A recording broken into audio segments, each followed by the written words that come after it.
Okay, welcome back and a good tavach as we go into the Shvuah Shechal by Matan Torah and a good Chodesh everyone on this tremendous simcha of Rosh Chodesh Sivan as we get ready for Kabbalah Torah. With that, with pleasure, I welcome in Ben Sion Cohn and Saba and Irving Fishbaum and Dr. Guy and Mel Zachter, A.B. Spry, Yaakov Warman, Michal, Yitzi Fuchs, Marshall Castle, Danny Vogel, Menachem Umansky, Dr. Block, Eddie Chazan, Michal, Nachman Chapler, Rabbi Keneal, Rabbi Kranz, Mark Frankel. Mark, I hope you got the two truancy letters that I sent you, Naftali Jablin, Gabriel Epstein, Shelley Zeitlin, Stephen Holtzman, Shimon Klein, Chaim Lerner. I know, Chaim, you've been trying to reach me. I'm sorry you've been having such a hard time. Ilya Shutman, Moshe Lehman, Richard Rosenzweig, Dr. Tishauer, and the student numbers here, I don't know who both of them are, but one of them is David Helfgott. Here we have in Shul Herschel Waldner and Rebellia Yaffe and Ruvain Shannet. We're holding Amamar. We said that if you shecht with a wheel, so that you turn the wheel and the knife reaches the animal and smoothly cuts the animal, so we said, but we learned in the Bryson not that way. Vatanya shchitase psula, the shchita is puzzle. Says the Gemara, like kasha habesarna de pachra. One is where a potter, the wheel of a potter, that's handled manually. Ha besarna de maya, and one is with a wheel that's powered by water. Now it has to be done by human force. And if it's powered by hydraulic force, so it's not koyach gavra, so it's no good. Both are talking about a hydraulic mechanism with water, but if you opened up the gate and the water went through, and with the first thrust of water, it moved the wheel, that's koyach gavra, and that's a good shchita. But if it wasn't the first thrust of water, but only later on, that's not considered a human force. Marshall tied up Chatzkel, and then he opened up a dam of water, and Chatzkel was drowned. Umeis, and Chatzkel drowned. Chayev. Marshall is Chayev Misa. My time of Giradidei. It's his arrow, the Hanibay, that caused the death of Chatzkel. But the Hani merely b'koyach rishon. That's only the first water that comes out of the dam. Aval b'koyach sheni, but the second water, that's only considered grama. That's only considered causative. Grama ba'almahu, and he's not Chayev Misa. Welcome in Michal Chavin, who's with us. Now, Rabbi Kranz asked, what's this business that there's a problem if the knife is mechuber? What's the problem? If you could use a stationary knife, if it's stuck in the wall, so then what's the problem that it's attached? So Yosef Rav Achure de Reb Chia, Rav was sitting behind his uncle Reb Chia, Reb Chia kamei de Rebbe, and Reb Chia was sitting in front of Rebbe. The Yosef Rebbe v'Ka'amer, and Rebbe was sitting and saying, "Minayin l'shchita shu b'talish." How do we know that shchita has to be with something detached? Shenemar, because it says by the Akedas Yitzchak, "Vayikach es hamacheles l'shchait," that Avram took a knife to shech. In other words, he didn't cut with something sharp that he would find over there, but he made sure he had something, a knife that was detached. Amalei Rav Reb Chia, Micah Amar. So Rav asked Reb Chia, what was Rebbe's proof? Amalei, so Rebbe said that, Reb Chia said Rebbe's proof is a very weak proof. Vav diksiva ufta ka'amar. It's like a vav written on a bark of a tree. If you write a vav on a bark of a tree, it's a very shvach vav, because there's going to be It's going to be missing spaces because of the bark. It's going to be squiggly. So Rav said, why is it weak? He said a pasuk. Says, no, the pasuk is just saying that Avram wanted to make sure, the Satan was giving him all kinds of trouble. He wanted to make sure that the Satan might not allow him to find anything sharp over there, so he brought along his own knife. So now the Gemara talks about this status of Tolish Ulubesayf Chibray, something that was detached and then attached. Now, before we do that, we want to say that we're sponsored by Shalom Fogel, Nishmas Yaakov Zeb ben Yoda Aryeh, Rivka Bas Yaakov Yosef, Tzivya Miriam Bas Gad, Yosef ben Tzion ben Yaakov Zev, the Refuah Shalema for Moshe Aryeh ben Miriam, for the schus of Chayat Tzivya Bas Shoshana Gittel, that she should find the Shidduch. We also want to learn for the schus of Batya Bas Sarah, that she should find her Shidduch. We're sponsored by Mark Frankel in loving memory of Ilana Chana Bas Yosef Avram. We're sponsored by Menachem Umansky, that him and all those that are waiting in their Shidduch should find their Shidduch quickly and easily. We're sponsored by Et Salah, L'Refuah Shalema for Yosef Shmuel ben Miriam, and that all those expecting mothers should have healthy mommy, healthy baby, especially Ariel Simcha, Bas Elza Rivka, in the Ita Ubizmana. Now, says the Gemara, we know that you cannot aser. Normally, if you worship something, you make it asa b'hana. But you cannot aser something that's attached. It says, let's say you bow down to Mount Everest. You can't aser Mount Everest. Because it says, Elohayim alahorim. There are gods on the mountains. V'loy harim Elohayim. The mountain can't become forbidden as a god. Now it happens to teach us that even if you bow down to your house, it doesn't become aser. Now a house is an example of Tolshoy Ulubesayf Chibray. You detached it and then you connected it. So says the Gemara, Amar Rava Pshitali Tolish Ulubesayf Chibray, if it was detached and then reconnected, Le'inyan Avedis Kechavim Havei Tolish. In regard to idolatry, it's considered like it's detached. Damamar, Hamishtachav Alabayis Shaloi, if you bow down to your house, Asra. So that means that it doesn't have a din of something that's attached, because we saw Gedai Techavi Mechaber, because if you're going to say that it's attached, it says Elohayim Alaharim, they're gods on their mountains, but mountains can never become gods. Okay, so in regard to Avodah Zarah, Tolush L'B'Sayf Chibray, detached and then reattached, is considered like detached. But what about the Indian Hechsher Zeraim? And now we move. We're going on a tour over here again. What about rendering foodstuff susceptible? The din is that in order for foodstuff to become tummy, it has to be moistened, huksher l'kabel tummy. And you don't have to moisten it, but you have to be pleased about the liquid. Now, you don't even have to be pleased that the item is being moistened, as long as you're pleased with the liquid moistening something.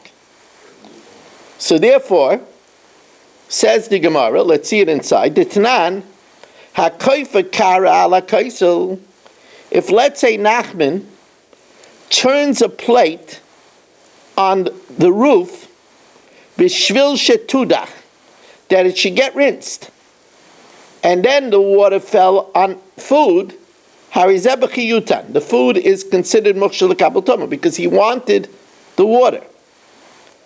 Bishvil Shelo Yilka HaKaisel, but if Nachman puts it on the roof only to protect the roof from getting wet, or there's a hole there and he doesn't want to come through the hole, so then Ein B'chiyutam, because he doesn't show that he wants the water. Now, the question is, what if Nachman wanted the water to do a power washing of his roof? Now here we have a stira, ha gufa kasha. Amrit bishvil shetudach, in order for the plate to be rinsed, harizeh b'chiyutan. Ha bishvil sheyudach hakaisel, but that the roof should be power washed, ein zeh b'chiyutan. That shows, he holds, that tol shel b'seif chibrei is considered like mechuber l'karka, and if you want something rinsed mechuber l'karka, that's not enough. But then v'haditani, it's only bishvil shelo yilka kaisel. If he put the plate there in order that the roof shouldn't be ruined. Ein b'chiyutan. Ha bishvil sheyudach hakaisel. But if he put the plate there on an angle so that the water should rinse the roof, harizeh b'chiyutan. So we see that talish l'b'seif chibrei is considered like talish, and even if he wants to wash the roof, it's still considered that he wanted the water. So Amar Rabbi Lazar, you're right, Tavra. There's a machlokes over here. Misha shanazu lo shanazu. The diak of the reisha is one way, the diak of the sefer is another way. It's two different opinions. Rapapa Amar no. Kula chad tanu.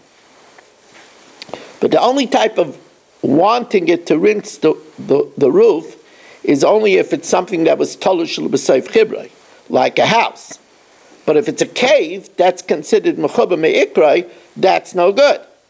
And therefore, ha b'kaisel ma'ara, one is talking about the roof of a cave, so that's mechuba me'ikrei, that's definitely not considered enough to make it considered b'chiyutan. Ha b'kaisel binyan, which is tolush l'b'seif chibrei, that is good. V'achi kamer. Ha-kaifa kar ala kaisel b'shvil shetudach, if you turned over the plate on the wall in order that it should be rinsed, harizeh b'chiyutan. That shows you wanted the water and it is machshir the food. Ha b'shvil sheyudach ha-kaisel, but if you did it in order that the water should fall on an angle onto the wall, ein zeh b'chiyutan, that's talking about the wall of a cave. B'amad v'amun b'kaisel mara, because that's mechuba me'ikrei.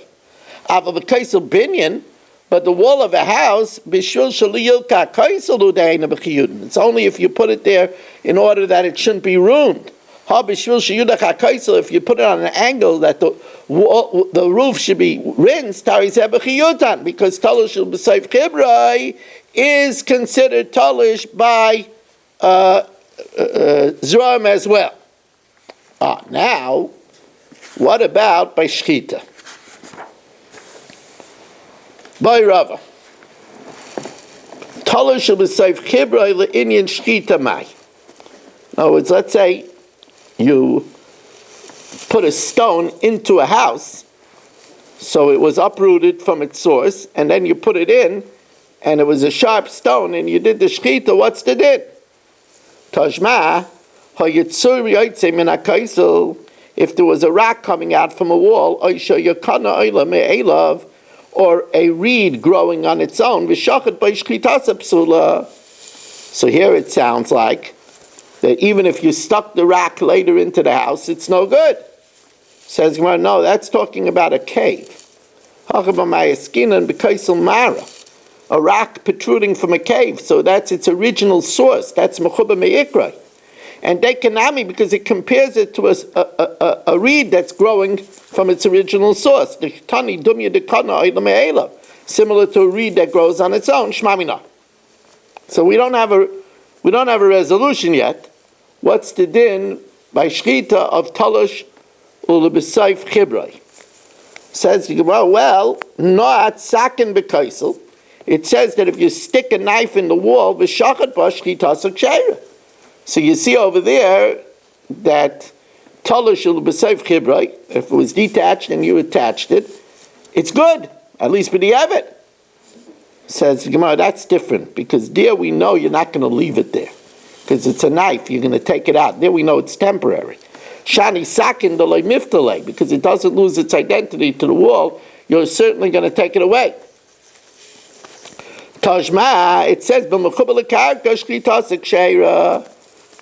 so you see, it must be talking about something that was cut and then reattached, and it says the shchita is good.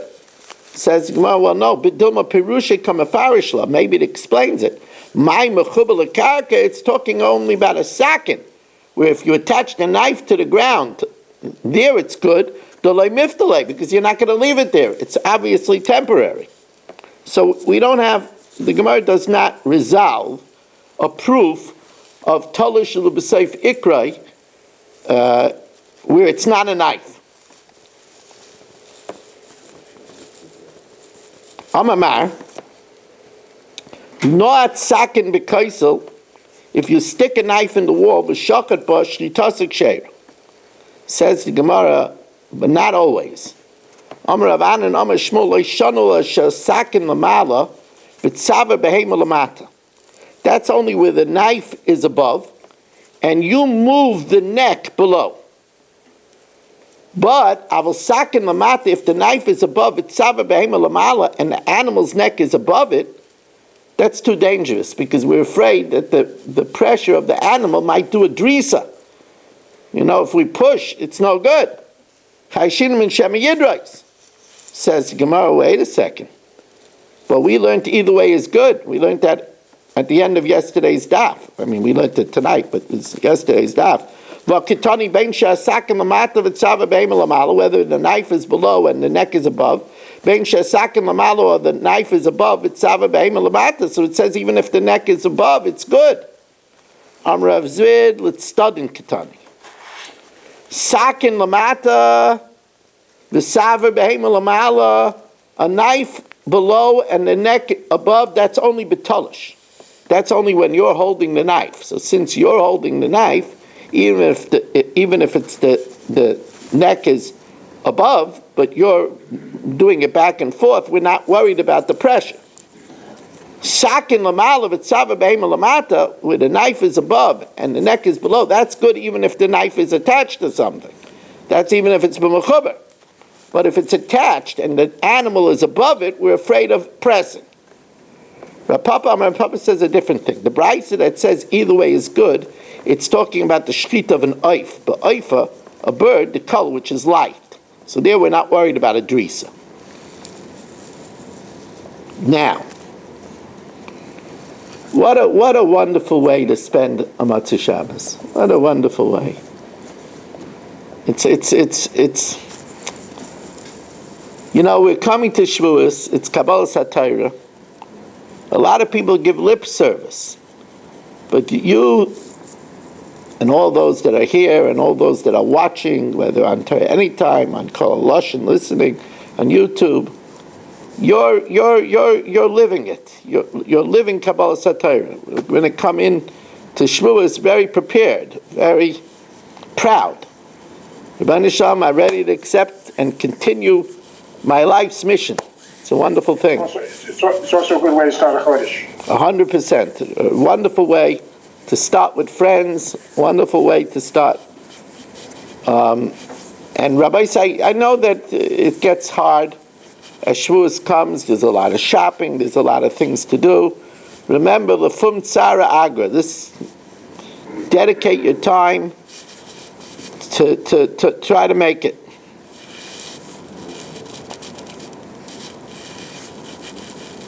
Well, I start off the Chodesh shopping things on Shabbos and cooking on Shabbos, right?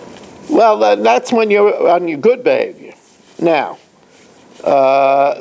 you weren't here when we had you drowning somebody. Oh, I missed that. I gotta review these shiurim. Yeah, you'll be shocked at your behavior. Now, but I will tell you that nobody else was shocked. Nobody else even batted an eye. Thanks for your support, guys.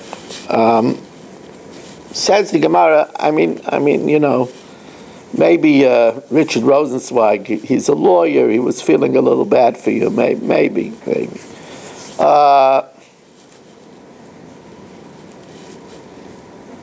Now, Amar Rav Chisda, Amar Rav Yitzchak.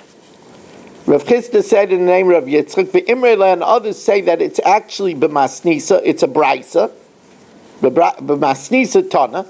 Hey devarim nemru b'kroy mishal kana. 5 halachic things were said about a stem of a reed. First of all, ein sheichtem, but now this stem of a reed could break off into a splinter. So therefore, ein sheichtem ba, you can't shecht with it because the splinter would cause a puncture and would make it a treifa. The ein molin ba, you can't circumcise with it because the splinter could hurt the child, make the child chas v'shalom a kush shavcha. The ein mechatchen babasa, you can't cut meat with it because the splinter could get into the meat and then it could do damage to somebody when he eats it.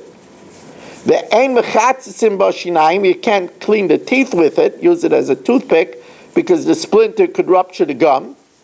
The ein mekanchim ba, and you can't wipe yourself with it because the Gemara thinks you're going to do damage to your rectal area. Says the Gemara, right away we have a problem.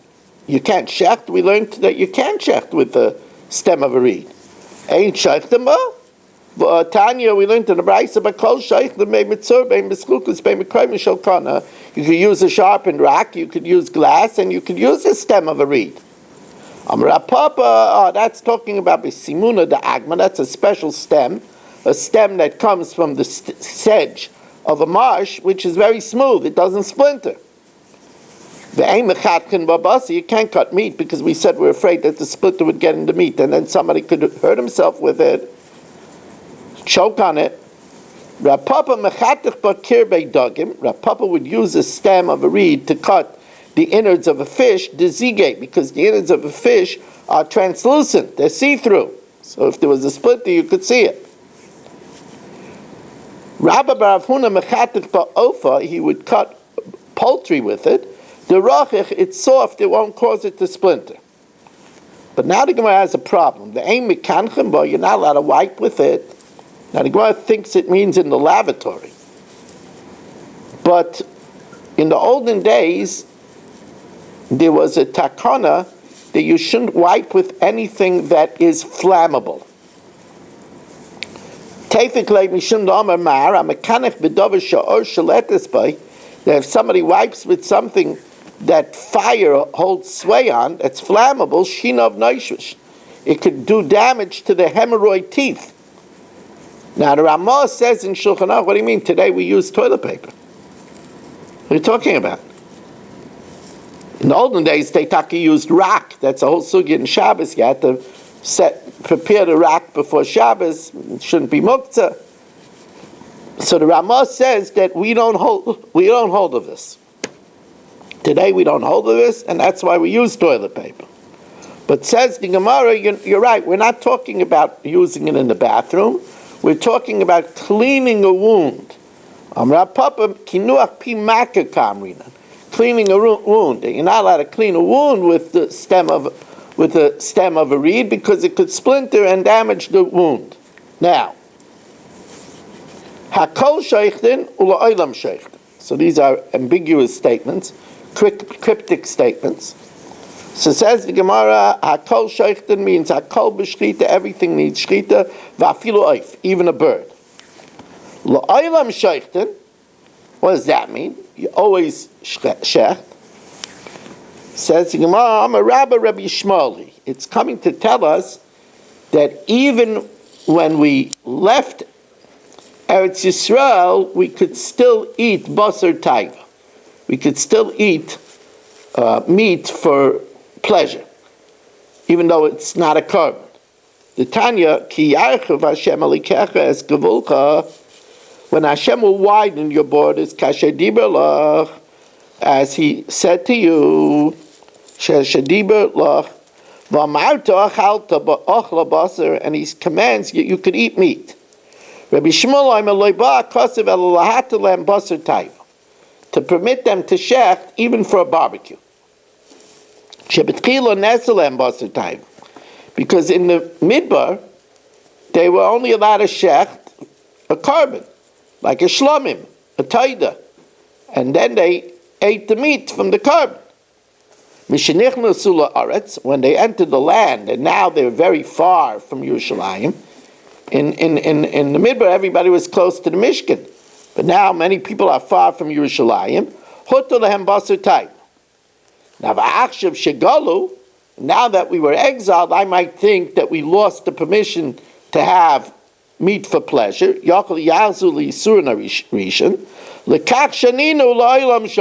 That even after being exiled, we could still shecht and have francs by Marshall. Says the Gemara, Maskevler of Rav Yosef. First of all, if it's telling us that we're allowed to eat it, it should say the ikar is that we're allowed to shecht for eating the Romanian hot dogs. V'oid, it doesn't make sense to have a mina. Meikara, my time, it's because we were all close to the Mishkan. Mishum to have a mikra v'la Mishkan. Ul Masayf, my time, Ishru, why was it permitted when we got it in Teretz Yisrael? Davi Mircha came in Mishkan. Because we were further. The Beis Hamikdash was not near everybody. Then surely, V'kol Shechein, and surely, when we're in exile, where we don't have a Beis Hamikdash, where we don't have a Beis Hamikdash at all, it surely should be permitted. Rather, El Amar of Yosef Rabbi Kivahi. It's Rabbi Kiva. The Tanya, Ki yirchak mimcha mokam asher yivcha Hashem alikecha, when it's distanced from you the place that Hashem chose for you, Lasem Shmoi Sham, V'zavachta, only then could you slaughter Mebecharcha Ubetzeincha. Rabbi Kiva Aimer, Loiba Kosev Elalesa Lahem Besar Nechira. In other words, he holds that when we entered into Eretz Yisrael, then we had to do shchita. In the midbar, we didn't have to do shchita. We could even stab it through the nose. Nechira is from the lashon of its nostrils. So says the Gemara,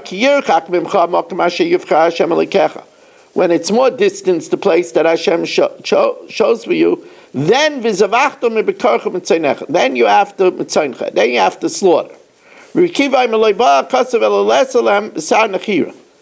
And the pasuk only comes to say that when you enter into Eretz Yisrael, then you're not allowed to just stab it. Shebetchila in the midbar huta lehem b'sar nechira.